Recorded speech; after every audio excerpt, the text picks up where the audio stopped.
Through hiking the Continental Divide Trail can feel impossible, but it doesn't have to. Hi, I'm Katie, aka Double Dip, and I want to give you 15 tips for through hiking the Continental Divide Trail that really helped me on my hike in 2024. However, before we jump into it, I just want to say that if you're through hiking in 2026 and you want to blog or vlog for the trek, make sure to head down to the description where I'll drop a link for you to apply. All right, number 1, planning and logistics. The first is to plan ahead and be prepared, which might sound obvious, but anyone who's hiked the Appalachian Trail or the PCT knows that you kind of can just start walking and figure it out as you go. Unlike the other two trails, the Continental Divide Trail has a lot of logistics that go into the northern and the southern terminus. If you start at the southern terminus, in order to get there, you have to take a van over basically just the desert. There aren't really any roads. And so you have to make sure to sign up for your shuttle spot well in advance if you have a specific start date that you want. Similarly, if you're starting up in Glacier National Park, your first few days on the trail will be spent in a national park, meaning you have to plan ahead for your permits for your campsites every night. Regardless of which direction you choose to go, make sure you've done a little bit of research in advance to know when you want to start, how you want to start, how many miles you want to go each day, and plan your water carries and your campsites around that accordingly. And in the same vein, number 2, decide if you want to go northbound or southbound. Unlike the Appalachian Trail or the PCT, there's actually a pretty massive difference between going NOBO and going SOBO. The very short weather window of the Continental Divide Trail means that everyone basically starts at the same time. If you're going NOBO, you're probably starting down in Mexico at the end of April or the beginning of May, and if you're starting going SOBO, you're probably entering Glacier National Park right in the middle of June. This has a lot of impact on what your hike looks like. NOBO hikers will face cooler temperatures in the desert of New Mexico, but a lot more snow in the San Juans in Colorado. You'll gain a lot of sunlight as you progress along the trail, and you'll end in Glacier National Park probably before the weather starts to turn. SOBO hikers might face some snow in Glacier National Park in the Bob Marshall Wilderness, but the trade-off is you'll be able to move through Colorado quickly as all the snow will have melted. You're also likely to miss monsoon season if you're not moving too quickly, and the New Mexican desert is going to be very cool at the end of the year. However, since you start right around the summer solstice, you're going to be losing sunlight for the duration of your hike. Many SOBO hikers don't finish until mid-November, giving them very few daylight hours to hike as compared to NOBO hikers. I chose to go NOBO because I wanted to finish in Glacier National Park as opposed to the Chihuahuan Desert in New Mexico. However, every year is different. The snowpack in Colorado is so unpredictable, and there isn't really a right answer. It just depends on what you want your hike to look like. All right, moving on to the next one is to just know a little bit about the terrain of where you're starting. Obviously, I can speak more to starting in New Mexico because that's what I chose to do. The first 800 miles of New Mexico are a lot of very hard-packed dirt and roads. This is going to be very hard on your joints, tendons, and feet. Shoes are such a personal decision when it comes to through hiking, but anecdotally, I saw a lot of people my year getting very injured wearing shoes with minimal cushion. While a shoe with a minimal cushion may have worked for you in the past, as they are really great hiking shoes, you might want to consider swapping out for a shoe with a little bit more cushion, at least just for that first 1,000 miles. Most of the people who I met who had to exit the trail early with a stress fracture were wearing shoes with minimal cushion. Obviously, hike your own hike, wear what's best for you, but it's just something to keep in mind. My next tip for through hiking the CDT is to tune out the fear-mongering. Everyone will have something scary that they want to tell you about the CDT, whether that be how disgusting the water is in New Mexico or how scary the grizzly bears are in Montana. I can tell you from personal experience, it's really not that bad. As long as you have a water filter through New Mexico, and in some cases, maybe some flavor powder, it's totally okay. I went in terrified that I was going to be drinking the slimiest, poopiest water for days, and I probably only had to collect water from about 2 sources that grossed me out. There's more water than you would think. People love to take photos of the water sources with a dead cow carcass rotting in it, but guess what? No one's drinking from that water source. There's probably another water source 10 or 15 miles away. I know that sounds like a lot, and it kind of is, but when you're walking through New Mexico and it's entirely flat, 10 or 15 miles goes by faster than you might think. In the same vein, grizzly bears in Montana aren't that scary. Every grizzly bear I encountered mostly wanted to keep to itself. I remember rolling out of my tent in the morning and seeing 3 grizzly bears in my camp, and they kind of just gave me a look and went on with their business. I handled it really well and definitely didn't scream and fall backwards into my tent and then get caught in the fabric of my tent. And the grizzly bears just didn't want to eat me. I think I made a noise that was something like, ah! As with most things, this comes down to just being smart and using common sense. In grizzly country, carry bear spray and stay aware. In New Mexico, fill up at water sources that look good so you don't have to drink from the slimy cow poop pits later on. Okay, enough about poop pits. Tip number 5 is to know the gear you need to bring that is unique to the CDT. Primarily, this is going to be micro spikes and an ice axe for the regions you're going through with snow, and bear spray for grizzly country. I met plenty of people on the trail when we got to Colorado who had bought the proper equipment and then had never used it and didn't know what they were doing and had a miserable few weeks trying to claw their way through Colorado's San Juan Mountains. Obviously, you need to know what you need to buy and you need to have it with you, but arguably more importantly, you need to know how to use it. I know we don't all live near mountains that we can practice on, but YouTube has some really great guides on how to walk with microspikes, how to use an ice axe, and how to self-arrest. I would recommend watching those videos and at least familiarizing yourself a little bit before you put yourself into a scary situation. When it comes to bear spray, you have a few options. You can mail yourself bear spray to a town right before grizzly country, or you can roll the dice on a hiker box. At least in my experience, the hiker box leading up to grizzly country was full of unused bear sprays that SOBO hikers had dropped off as they left grizzly country. I was able to snag one for free and just keep going. But as long as you enter these more dangerous areas with the proper equipment, you're going to be okay.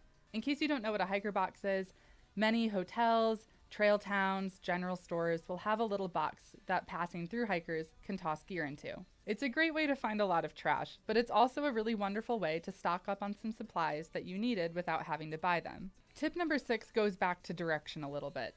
Once you've decided which way you want to go, you have to choose when to start the trail. Like I said before, your window is not very wide. It's probably going to be within a 2 to 3 week period, but those 2 to 3 weeks can have a big impact on what your hike looks like. The Continental Divide Trail Coalition publishes a graph showing how many hikers started on each date the previous season. You can use this graph to coordinate when you want to start, depending on if you want a more social trail experience or a more solitary one. Obviously, with this being the Continental Divide Trail, you're never going to have Appalachian Trail level crowds, but you can finagle it so that you're starting with maybe 15 other people. That's what I did, and I loved having friends right off the bat on day one. You can also check out postholer.com, which publishes very up-to-date information on Colorado's snowpack, which can help you decide if a later start might help you miss some heavier snow. Okay, moving on from that to tip number 7, don't listen to people when they tell you which alternates to take. It's great to hear from other people how they chose to hike the CDT and gain some inspiration from that. But at the end of the day, this is your hike. The CDT is basically this interconnected web of alternating trails, and you can choose whichever direction you want to go. I like to think of the CDT more as this corridor, following the geographic continental divide of the United States. As long as you're hiking within that corridor, you're pretty much on the Continental Divide Trail. There are a lot of really popular alternates that are probably popular for good reason, and I'm thinking specifically of the Gila alternate in New Mexico and a lot of the alternates through the Wind River Range, like Knapsack Col and Cirque of the Towers. But it's still your journey. If you don't want to do those alternates and you'd rather stick to the red line, don't let anyone tell you not to or make you feel bad about it. Conversely, if you're short on time, exhausted, feel unsafe, or just want to, don't let anyone make you feel bad about taking a cutoff or a shortcut. I promise, you are the only person who cares about what you're doing on your hike. At the end of the day, you really only have yourself to answer to, and the best advice I can give is to make sure you're taking the path that you want to take and that you will be happy with when the journey is over. My perspective on the Continental Divide Trail was to stick to the red line unless there was a cooler option. This means I did do the Gila and I did do the Cirque of the Towers, but if your hike doesn't look like mine, that doesn't make it any less valid. I cannot stress this enough.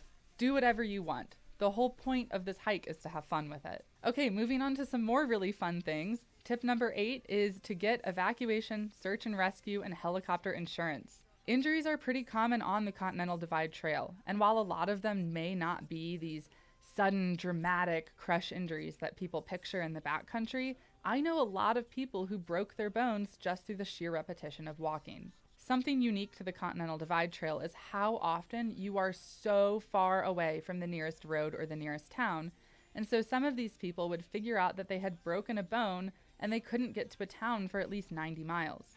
Obviously, no one wants their hike to end with a search and rescue evacuation, but it's not that expensive compared to the price tag of needing to get evacuated without it. When I hiked the long trail, I was blown away by the number of towns that were so easily accessible from the trail. Meanwhile, the Continental Divide Trail, I would typically go 5 to 9 days before crossing a single road. It may not be the most fun thing to think about, but it's better to think about it now than regret it later. Okay, moving on from that to one of my personal favorite things about the CDT is you need to learn to love cows. Cows are by far the most prevalent animal you will see on the Continental Divide Trail, including humans. I have now seen cow poop in places that I didn't think a cow would even be able to access. I have been alone on the summit of a mountain, surrounded by nothing, and seen a cow patty. I have night hiked and seen all these glowing eyes and gotten really freaked out before realizing that I was just walking through a herd of cows. If you can learn to love cows and find joy in seeing them, you are going to have wonderful days on the CDT. And when you think about it, cows kind of are our best friends out there. They share their water with us, and they're probably the biggest animal that I'm not worried wants to eat me. Other than that, they're like lawn ornaments. They just stand there, mooing vaguely. It's great. And on the CDT, when you haven't seen anyone for a few days, you can really start to personify these cows and get really weird about that relationship. They are your friends, and you must treat them as such. Sometimes when I'd get annoyed with them, specifically in the Great Basin when the cows would block my path and wouldn't let me pass, I'd just start eating beef jerky to assert my dominance. But we don't need to talk about that, and we can move on. Tip number 10 goes a little bit deeper into food.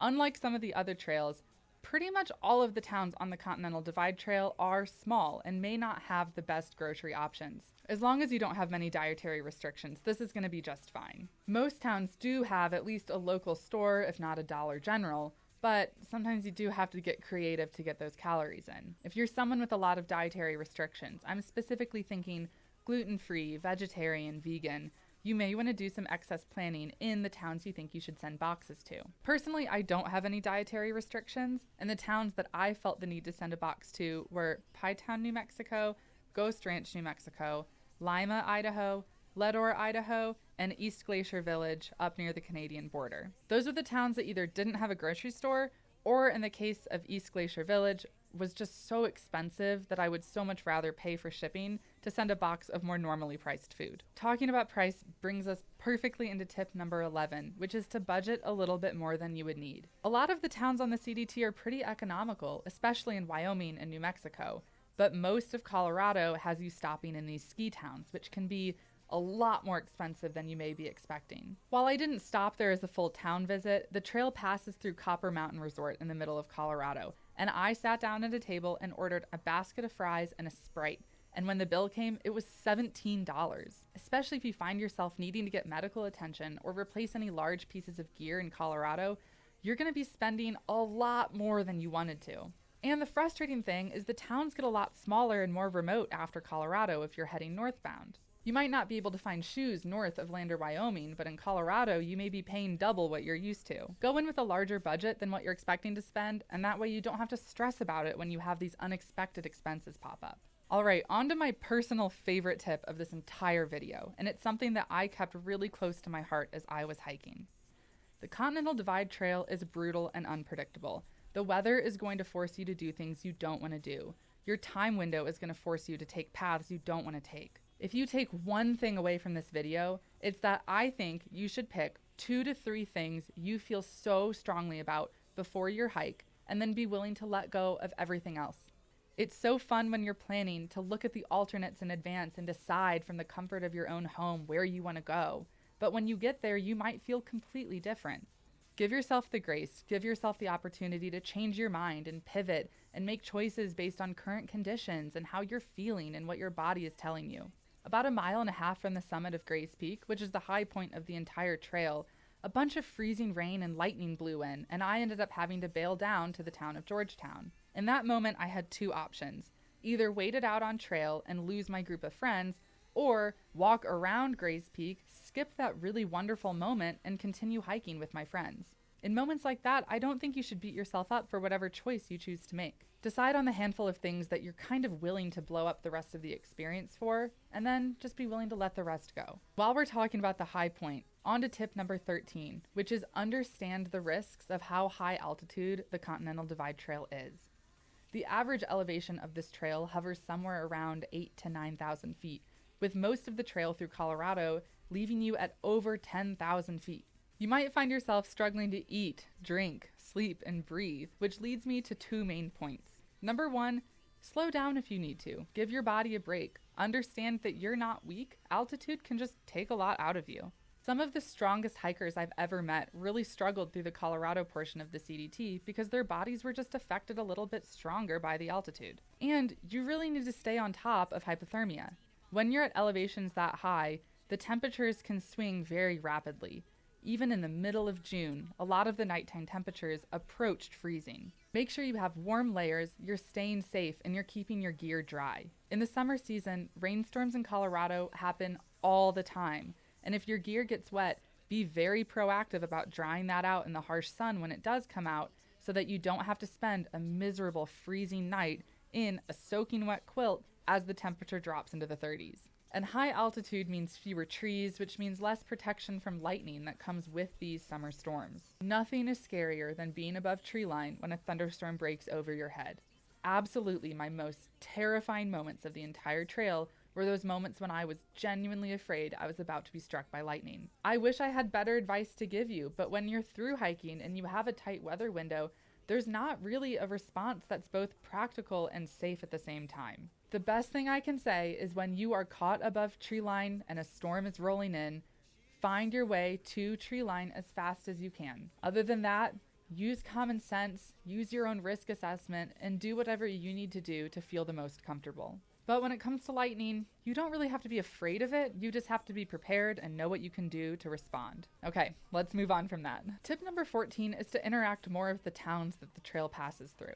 There are some really great towns on the CDT, and what comes to mind, Silver City, New Mexico, Grand Lake, Colorado, DuBois, Wyoming, Leadore, Idaho, Helena, Montana. They're really wonderful. There's so much culture and great food and fun rodeos and kind locals, and if you're trying to speed run the CDT and not bop into these towns, I kind of do think you're missing out on a pretty big part of the trail.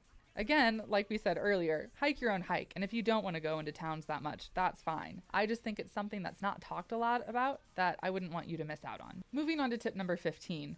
The CDT is long, and it can be brutal, and it can be boring, and it can kind of drain all the happiness and fun and livelihood out of you.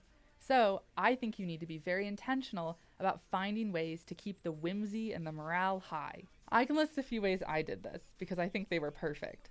Through the Great Basin in Wyoming, I bought a little propeller hat and some glow-in-the-dark sunglasses and did a lot of the night hiking through the hottest part of the trail with stupid things on that made me laugh whenever I saw my shadow. I participated in all of the fun trail challenges along the way. My favorite one was Oil Faithful in Yellowstone in Wyoming, where you have from the time Old Faithful starts erupting to the time Old Faithful stops erupting to eat an entire stick of butter in front of the tourists on the boardwalk. Did it taste good? No. Was it fun? No. Did it keep the whimsy high? Yes. And at the end of the day, that's all that matters. Another way to address this is to find a really great group of people you like hiking with. When you've had a really horrible day, nothing feels better than rolling up to dinner and complaining about it to a bunch of people who just went through the same exact thing that you did. Thru-hiking is as much a mental game as it is a physical one, and on a 3,100-mile long trail, you have to be pretty intentional about keeping that morale high. All right, that was 15 tips, but I will give you a bonus one, which is tip number 16. If you want to memorialize your hike and record it for memories, make sure to blog and vlog for the trek. This is a little bit of nepotism creeping into the video, I will admit, but as someone who blogged her entire hike, I have so much fun going back and reading my articles and reminiscing on that time a year later. And if you want that same experience, check out the description below where there will be a link to apply to become either a trek blogger or a vlogger. Okay, those are all the tips I have for you. Let me know in the comments below if you agree, if you disagree, or if you think I forgot to talk about something. And if you want to see more videos like this one, make sure to like and subscribe. All right, I'm Katie, aka Double Dip, and I hope to see you out there.